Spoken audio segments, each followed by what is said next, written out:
aqui uma informação, evidentemente, que surgiu ontem à tarde, e ela é triste, de certa forma, porque a gente vê que as pessoas no Brasil faltam-lhe, de alguma maneira, educação, não como pejorativamente a gente fala falta de educação, mas educação mesmo. 3 em cada 10 brasileiros entre 15 e 64 anos são considerados analfabetos funcionais. Isso significa que não conseguem ler e escrever com clareza, nem interpretar textos simples ou identificar corretamente um número telefônico ou preço. Esse grupo representa 29% da população, o mesmo índice registrado em 2018. Os dados são do Indicador de Analfabetismo Funcional, o INAF, divulgados ontem, como eu falei. O levantamento acende um alerta sobre a importância de políticas públicas para reduzir essa desigualdade. O dado mais preocupante aparece entre os jovens. Em 2018, 14% dos brasileiros de 15 a 29 anos eram analfabetos funcionais. Agora, em 2024, esse número subiu para 16%. Os pesquisadores apontam a pandemia como uma possível causa do aumento, já que muitas escolas fecharam e os estudantes ficaram sem aulas. O INAF classifica os níveis de alfabetismo em 4 faixas: analfabeto ou rudimentar, elementar, intermediário e proficiente. Então, analfabeto ou rudimentar é 1, elementar, intermediário e o proficiente. A maior parte da população, 36%, está no nível elementar. São pessoas que conseguem entender os textos médios e resolver contas básicas, como soma e subtração, por exemplo. Já 35% estão no nível de alfabetismo mais avançado e apenas 10% alcançam o nível mais alto, que é o chamado proficiente. O estudo foi feito com mais de 2.500 pessoas em todo o Brasil entre dezembro de 2024 e fevereiro de 2025. A pesquisa é coordenada pela Ação Educativa e pela Consultoria Conhecimento Social, com apoio de instituições como a Fundação Itaú, Unesco e o Unicef, por exemplo. São dados bastante preocupantes que chamam a atenção. E aqui, gente, a gente tem que esquecer direita, esquerda, polarização, política pública e educacional. Nós estamos falando aqui desde sempre, desde que acabou a ditadura militar no país. Isso aqui passa por todos os presidentes para chegarmos aqui. Pessoas com 64 anos são analfabetos funcionais. Então aqui não dá para colar adesivo nesse ou naquele governo. O adesivo tem que ser colado em todos eles, de que políticas educacionais precisam ser feitas de maneira rápida, urgente. E aqui não estamos falando de nível superior, estamos falando da mais tenridade. As crianças, elas precisam ser educadas de maneira que já nos primeiros anos de vida anos educacionais, anos escolares, deixem de ser analfabetos funcionais, passem a fazer cálculos, passem a fazer interpretação de texto de maneira já adequada para cada idade. Edivaldo Magro, eu começo com você. Números bastante tristes, viu, Edivaldo? Se a gente pensar que as pessoas, 29%, na verdade, é um número bastante alto de gente que não tem compreensão nenhuma, às vezes, do que a gente está falando aqui. Ô Paulo, quanto tempo o senhor ouve falar nisso? Já há um tempo, né? Desde que deixei de ser um analfabeto funcional. Faz tempo. Ô Paulo, você conversa com a tua esposa, provavelmente, né, que é professora, e ela deve pintar para você um cenário da escola bastante ruim, de maneira geral. Toda vez, minha irmã também é professora, ela lecionou por muitos e muitos anos na rede municipal, na rede estadual, e os relatos dela são os piores possíveis. Primeiro, porque flexibilizaram por demais as regras de cobrança de estudantes, né? Aumentando, basicamente hoje não existe mais, você não repete mais de ano, né? Não existe mais a figura de você ficar, né? Não passar de ano, que era uma coisa que a gente... Não me provoca. Eu sei, não me provoca. Essa discussão vai muito longe, né? E Paulo, entronizou-se um problema ainda mais grave dentro da sala de aula, que é a inteligência artificial. Hoje, quando você pede para um aluno fazer uma redação, a redação vem pronta, você tem que pedir para ele fazer à mão ali na sua frente, caso contrário não vai sair um texto que sai da inteligência artificial e que muitos professores também estão usando. Vamos deixar claro que é um instrumento de modernidade, então é preciso conviver com ele de alguma forma. As pessoas simplesmente não leem, Paulo. E o problema não está tão somente, ainda que a raiz esteja lá, no ensino fundamental e depois no ensino médio, mas quando você avança para a idade adulta, até na universidade, continua... 12% dos formados, a pesquisa diz, 12% dos formados continuam sendo analfabetos funcionais. Médicos. Formados em ensino superior, viu, Edivaldo? É aquela questão que a gente sabe, eu sempre brinco da sinapse, da cognição, né, da incapacidade da pessoa pegar uma frase ou ouvir uma frase e processar ela de acordo com aquilo que foi falado. Ainda que um princípio de comunicação diz que comunicação não é o que eu falo, é o que você escuta, né? Aquele processo de você trabalhar a informação ou a frase. Mas é grave e é sério, né? Eu falei lá no início também do programa, né? Pegando um rebote nessa informação do analfabetismo funcional, que é a questão da matemática, Paulo. 50% dos alunos não sabem fazer uma conta aqui, 2 mais 2, assim, para deixar bem raso essa questão. Há exceções, né? O Paraná e o Ceará, por exemplo, têm índices fantásticos em relação às provas de matemática especificamente. O Brasil, às vezes, desponta, mas de estados muito específicos no desempenho de matemática. Mas a gente está, assim, um absurdo, uma distância enorme de avançar na educação e todos os políticos se elegem tendo como prioridade a educação. Saúde e educação. E segurança. Saúde e segurança. É o que Todos não temos, né? simples. É o que não temos. E nossos avanços continuam. Por mais que você leia, que você mais discute, você não sabe onde está a raiz exatamente, Paulo. Onde está? Se está dentro da sala de aula, se está na política pública, se está dentro da casa da pessoa que não exige seus filhos de ler um livro pelo menos, de parar 1 hora por dia. Pessoal, vamos ler um livro, vamos conversar, ou sei lá o quê. Sabe assim, são tantos pilares para se discutir na evolução da educação.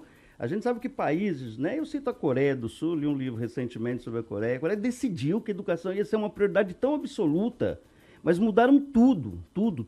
Sabe assim, deram um cavalinho de pau na formação de todo mundo e está lá, né? Um dos países mais avançados em todas as áreas, e na educação especificamente, não só na geração de riqueza e de conhecimento, mas da qualidade, né, do coreano, excepcionalmente desde a mais tenra idade. Regiane. Bom, eu vejo que é realmente um mistão aí, mas o principal é que a gente tinha vergonha, né, Paulo, de não saber escrever, de não saber ler. A gente tinha provas orais, inclusive conjugação verbal, nosso querido carioca aí continua fazendo no seu merchan. E tudo isso de forma oral, atabuada na frente dos amigos, e isso a gente realmente tinha vergonha da humilhação de não saber responder aquilo. Hoje em dia, existem processos se você colocar o teu filho... Se eu não soubesse a tabuada aí, eu levava uma tabuada. Levava. Tabuada, né? Não, e além de ter que ficar Tabuada replicando ela da minha mãe, até você... não das costas. Com certeza. Então, a gente tinha isso. Por isso que eu falo que é um misto, né? Em casa não cobra, a escola não pode cobrar. Se a escola cobrar, aí ela recebe um processo por humilhação, porque o filho foi humilhado perante aos outros, né? Então, tem mais isso. O que acontece? A professora... fica quieta, fica na dela, porque vai cair em cima dela. Ela está lá prestando, além de tudo o trabalho, um favor de tentar educar de todas as formas o teu filho que está em casa, enquanto você processa um professor, uma escola, e assim a gente segue. Agora, quando a gente pega aí as músicas que são tocadas, olha que eu tenho, mais uma vez, vocês estão cansados de saber, eu tenho filho de 21 anos e outro de 13, então... O de 21 anos chegou uma época que vinha com conjugação verbal totalmente errado, nos mano, nós vai, nós vem, e achando super legal. Não. Por quê? Porque o lá fora tá assim, tá? E ele é extremamente capaz, inteligente, domina 2, 3 línguas, autodidata em vários setores e curtindo esse tipo de fala. E isso é inadmissível. Se aqui dentro de casa você não vai abrir a boca para falar dessa forma. Mesmo porque você vai fazer isso no seu trabalho, né? E isso é errado. Então é assim, gente. Ou a gente cobra dentro de casa, realmente é realidade... abre um livrinho lá para ler, tá? Em vez de ficar só vendo o áudio ou usando a IA, ou a gente aqui, ó, tá ferrado. Porque esses profissionais estão se formando, como você bem colocou, 12% da população formada, tá ali, não sabe escrever. Então, o médico, eu já vi, médico, que fez o receituário escrito errado. E como pode uma pessoa dessa tá dessa forma? Então, Paulo, tudo errado. Então, nosso Paraná ainda... realmente é um diferencial no sistema de ensino, mas cobra teu filho. Só isso que eu te digo. Tupã, vai. Paulo Caetano, existe uma teoria chamada inteligências múltiplas. As crianças têm isso, o adulto também tem. Tem gente que é melhor que numa coisa, tem gente que é pior em outra. Então, é difícil você acusar de ignorância o pessoal que escreve errado, ou faz qualquer coisa fora do normal, porque a língua brasileira está em constante mutação. Se você pensar no Brasil colônia, falavam o quê?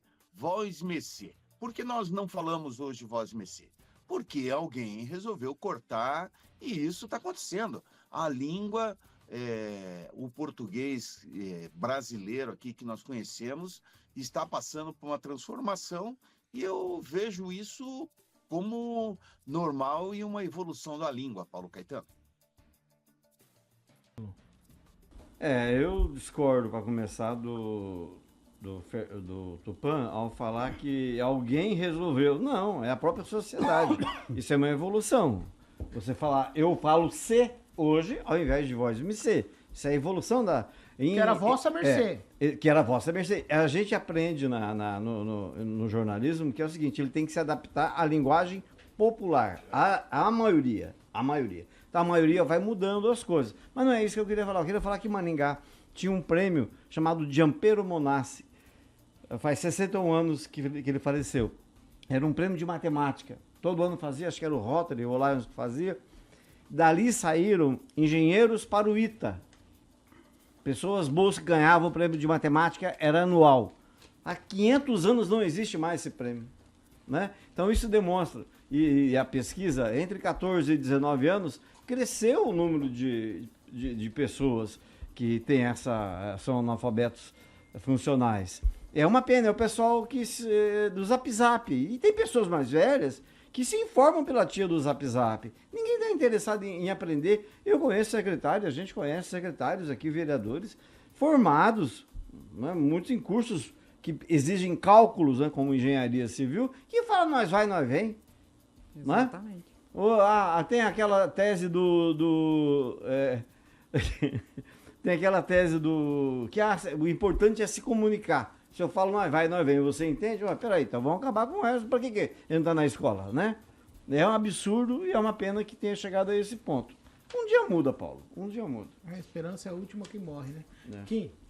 Lógico que tem o contexto cultural de cada região, ter os seus vícios de linguagem, enfim, que às vezes é até ponderável, assim, mas obviamente na formalidade, a escrita padrão, até a fala mesmo, você tem que entender que tem algumas coisas que você precisa aprender.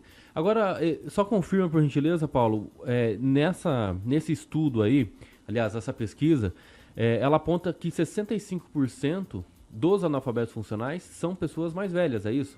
Entre 40 e 64 anos. Isso. Ah, tá.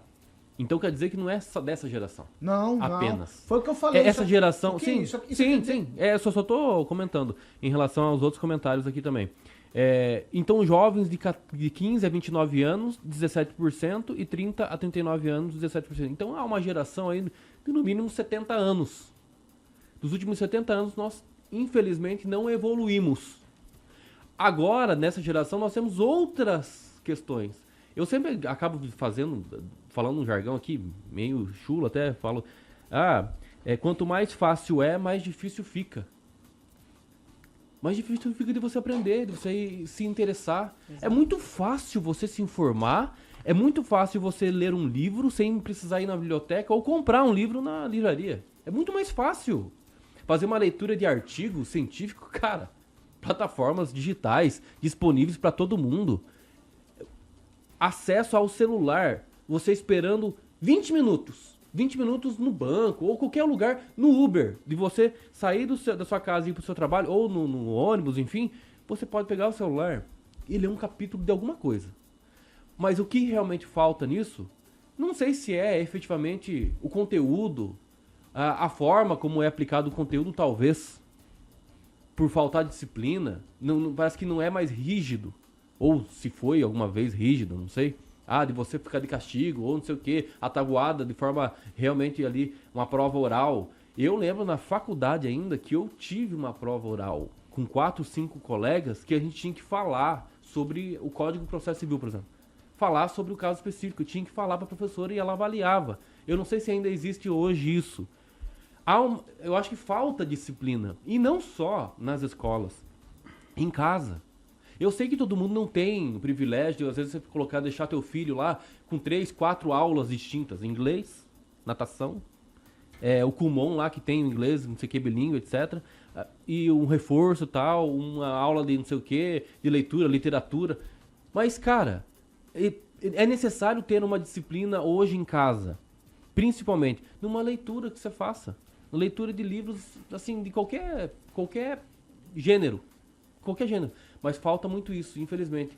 E acaba... Eu, por exemplo, obviamente não tive... Eu comecei a trabalhar com 12 anos de idade, né? Para ajudar em casa. Era difícil, obviamente, você conciliar estudo, trabalho e, vou fazer uma leitura. Mas eu tenho certeza que naquela época era um momento. Hoje, são momentos diferentes. Eu tenho certeza que uma pessoa de 12 anos, uma criança de 12 anos hoje, não tem tanta, né, possibilidade de você... Enfim, eu acho que é necessário realmente a gente pensar sobre a disciplina. A disciplina, acho que leva ao êxito. Eu vou tentar aqui dar só um exemplo do que eu vejo todos os dias. O Edivaldo citou que a minha esposa trabalha com educação.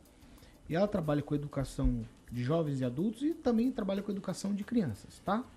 E o relato é o seguinte: as pessoas querem aprender, as pessoas de mais idade, só que elas não conseguem mais aprender. Tem uma dificuldade já. Depois que já passam de uma idade, e ela trabalha com isso, com educação de adultos. As crianças têm muito mais facilidade de aprender. Independente se elas são laudadas com algum problema ou não, elas têm facilidade para o aprendizado. Por isso que eu disse que lá nos primeiros anos, a gente precisa mudar essa forma de enxergar a educação no Brasil. O investimento tem que ser canalizado diferente. O jeito que os professores são tratados, professores ali das primeiras séries, eles têm que ser tratados diferentes. Eles têm que ser dado o devido valor. Em países de primeiro mundo, como o Japão, o Edivaldo citou a Coreia, os professores das primeiras séries, a importância que se é dada para eles é muito diferente. O respeito. É muito diferente do que é feito aqui no Brasil. Eu não estou falando só que tem que acariciar os professores, não. Eu estou dizendo que o tipo de investimento que tem que ser feito na escola, em todos os aspectos, tem que ser diferente, tem que ser um olhar diferente. Se você quer construir uma sociedade diferente, demora gerações. E nós já passamos mais de uma com essa situação. Então, acho que tem que ser repensado isso. A gente parar de ficar pensando em bobagem nesse país e pensar no que de fato vai fazer a gente crescer. Porque países de primeiro mundo, países que têm crescido como a China, por exemplo, têm tratado a educação diferente. E aí vê a China engolindo o resto do mundo, fazendo frente aos Estados Unidos, um país que até ontem não era nada, mas através da educação. A gente vê exemplos ali de outros países asiáticos que fizeram o mesmo processo, passando pela educação e que mudaram a história. Tá? Você vê lá, eram nômades, eram colhedores de arroz. Singapura, Taiwan, hoje são cidades modernas, com gente educada, com educação, com criança na escola. Sabe? Eu não consigo ver isso, essa atitude da política brasileira com relação à educação. Eu vejo que o político brasileiro, ele pensa só na próxima eleição.